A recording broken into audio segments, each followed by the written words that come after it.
আসসালামু আলাইকুম। আপনারা সকলে কেমন আছেন? আশা করি আল্লাহর রহমতে প্রত্যেকেই ভালো আছেন। তো আমাদের বাগানের ফাইনালি লিচু দেখেন নামানো শুরু করেছি ইনশাল্লাহ। তো আজকে ভিডিওটি আমাদের যে 18 বিঘা আমের বাগান আছে, এই বাগানের মধ্যে 45টা বড় লিচুর গাছ আছে এবং 25টা ছোট ছোট লিচু গাছ আছে। তো যেহেতু লিচু পাকা শুরু করেছে সেজন্য কিন্তু যে বাদুড় আছে এবং পাখি আছে, এই পাখিতে কিন্তু প্রচুর পরিমাণে লিচু নষ্ট করছে। আর ওর জন্যে আজকে আমরা লিচুর গাছগুলো ঘিরে দিচ্ছি। তো লিচুর গাছগুলো ঘিরে দিচ্ছি আর এত রোদ আর গরম কি বলবো, বলার মতো না। বাতাসও নাই আজকে।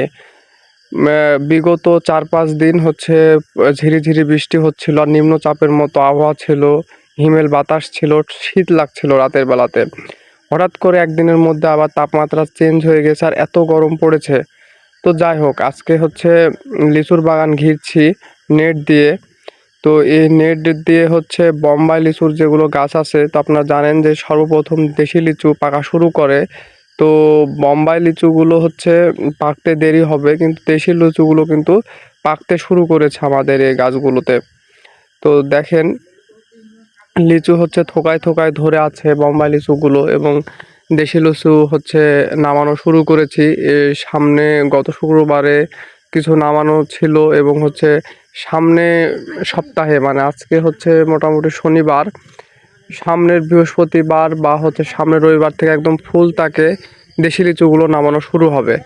তো আপনারা যারা দেশি লিচু নিতে চান তারা নিতে পারবেন, এবং বোম্বাই লিচু যখন ওঠা শুরু করবে তখন কিন্তু আপনারা বোম্বাই লিচু আমাদের থেকে নিতে পারবেন। তারপরে চায়না থ্রি লিচু আমাদের থেকে আপনারা নিতে পারবেন।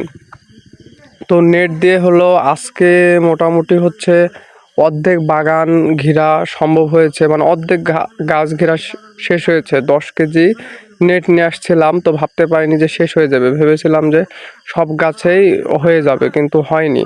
ওই অর্ধেক শেষ হলো প্রায়, তাও 3টা বেজে গেছে। সকাল 9টার দিকে বাগানে ঢুকেছি, প্রায় 3টা বেজে গেছে। এই যে এরকম ফাইনালি ঘেরা হয়েছে। তো ইনশাল্লাহ আমরা নেটগুলো দিয়েছি একদম ছোট পাশের, যেন কোনো পাখি বা বাদুড় যেন না মরে। অনেকে আছে যে বড় পাশের দেয়, মানে বড় বড় পাশ যেগুলোতে বিভিন্ন ধরনের ঘুঘু বা ময়না, টিয়া, শালিক এই পাখিগুলো বেঁধে যায়। সরি, ময়না পাখিও ভাবে বাঁধে না, কিন্তু শালিক তারপর 7 ভাই পাখি আছে, এগুলো বেঁধে যায়। অনেক বাদুড় মারা যায়, এগুলোর হয়। ওই জন্য আমরা ছোট ছোট পাশের একদম নেট যেগুলোতে মাছ মারে পুকুর থেকে, ওই নেটগুলো জেলেরা মাছ মারে, ওই নেটগুলো দিয়েছি। কোনো পাখি বা কোনো কিছুই মারা যাবে না, কিন্তু লিচু সুরক্ষিত থাকবে। তো লিচুর আরও কিছু কাজ আছে। নেট জাস্ট ফেলে দিয়েছি, এখন নেটগুলো সুতা দিয়ে তলে সুন্দর করে বাঁধবো। তো আজকের ভিডিওটি মূলত এতটুকুই ছিল। আপনারা যারা আম এবং লিচু নিয়ে বিজনেস করতে চাচ্ছেন, সবচাইতে কম দামে সরাসরি বাগান থেকে আপনারা আম, লিচু সবগুলো কিন্তু নিতে পারবেন ইনশাল্লাহ। তো আপনারা যারা চ্যানেলে নতুন ভিডিও দেখছেন তারা অবশ্যই চ্যানেলটি সাবস্ক্রাইব করে দিবেন, এবং আমাদের বাগানে ঘুরতে আসবেন সবাই। এসে দেখে শুনে আপনারা আম লিচুগুলো নিতে পারবেন ইনশাল্লাহ। তো সবাই ভালো থাকবেন, সুস্থ থাকবেন।